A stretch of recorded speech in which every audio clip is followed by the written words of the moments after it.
اعوذ باللہ من الشیطان اللعین الرجیم بسم اللہ الرحمن الرحیم رب اشرح لی صدری ویسر لی امری واحلل عقدۃ من لسانی یفقہوا قولی اللہم صلی علی محمد وآل محمد۔ سامعین عزیز محترم بہن بھائی، خداوند عالم آپ سب کو اپنی حفظ و امان میں رکھے۔ پروردگار عالم آپ سب کے مرحومین و مرحومات کی مغفرت فرمائے۔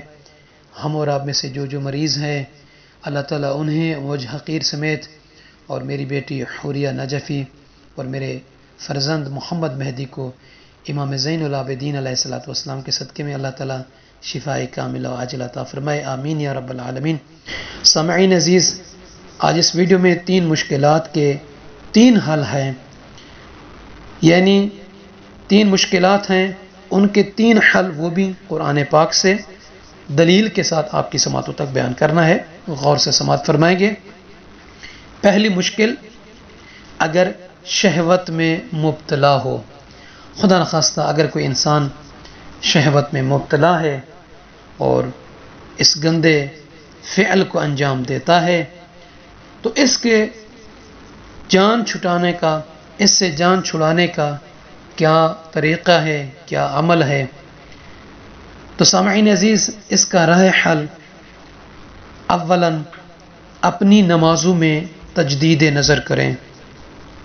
ضرور نماز میں انسان ہیں، ہم سستی کرتے ہوں گے، تو جس کی وجہ سے انسان اپنی خواہشات نفس میں مبتلا ہو جاتا ہے۔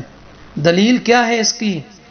خداوند عالم سورہ مریم آیت نمبر 59 میں ارشاد فرما رہا ہے، بسم اللہ الرحمن الرحیم، فخلف من بعدهم خلف اضاعوا الصلاة واتبعوا الشہوات، پھر ان کے بعد ان کی جگہ پر وہ لوگ آئے جنہوں نے نماز کو برباد کر دیا اور خواہشات کا اتباع کر لیا، یعنی خواہشات کے پیچھے چل پڑے، ہر وقت خواہشات نفس کو یعنی انجام دینے کی فکر میں لگے رہے۔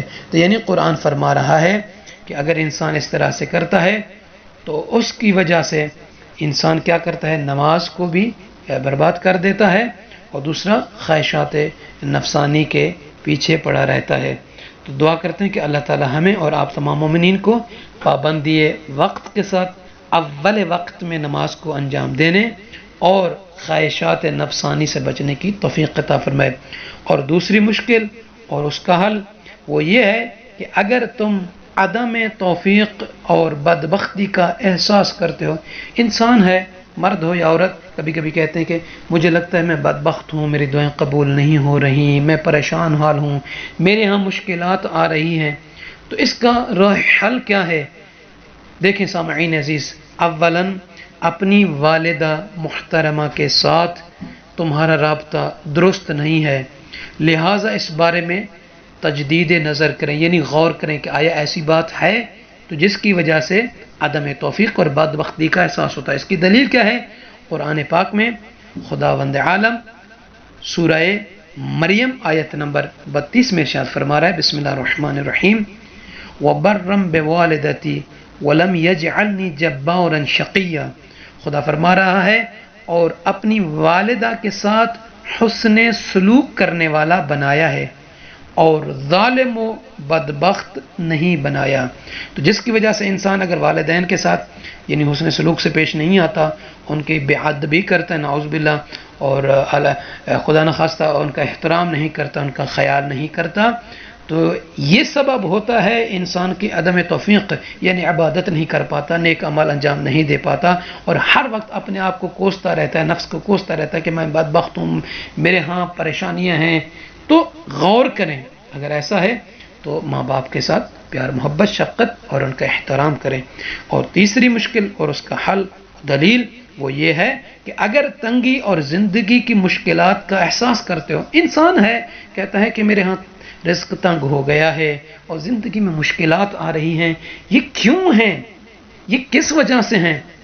تو سامعین عزیز، اس تنگی اور زندگی کی مشکلات کا قرآن پاک میں حل خداوند عالم نے ارشاد فرمایا، قرآن کریم کے ساتھ اپنا رابطہ درست کرو. یعنی اگر کوئی انسان قرآن پاک کے ساتھ یعنی اس کی تلاوت کرتا ہے، اس کے معنی کو سمجھتا ہے اور قرآن پاک کے بتائے ہوئے فرمان پر عمل کرتا ہے، اپنی زندگی کو قرآن پاک کے نقش پر چلاتا ہے، تو یقیناً پھر اس کی زندگی میں تنگی اور زندگی کی مشکلات نہیں آئیں گی. دلیل کیا ہے؟ خداوند عالم سورہ طٰہٰ آیت نمبر 124 میں ارشاد فرما رہا ہے، بسم اللہ الرحمن الرحیم، وَمَنْ أَعْرَضَ عَنْ ذِكْرِي فَإِنَّ لَهُ مَعِيشَةً ضَنْكًا. اللہ تعالی ارشاد فرما رہا ہے، اور جو میرے ذکر سے اعراض کرے گا، منہ موڑے گا، اس کے لیے زندگی کی تنگی بھی ہے. تو توجہ کریں، اگر انسان کی زندگی میں خدا نخواستہ اس طرح کی باتیں ہیں تو قرآن پاک ایک انسان کی زندگی کے لیے ہدایت ہے.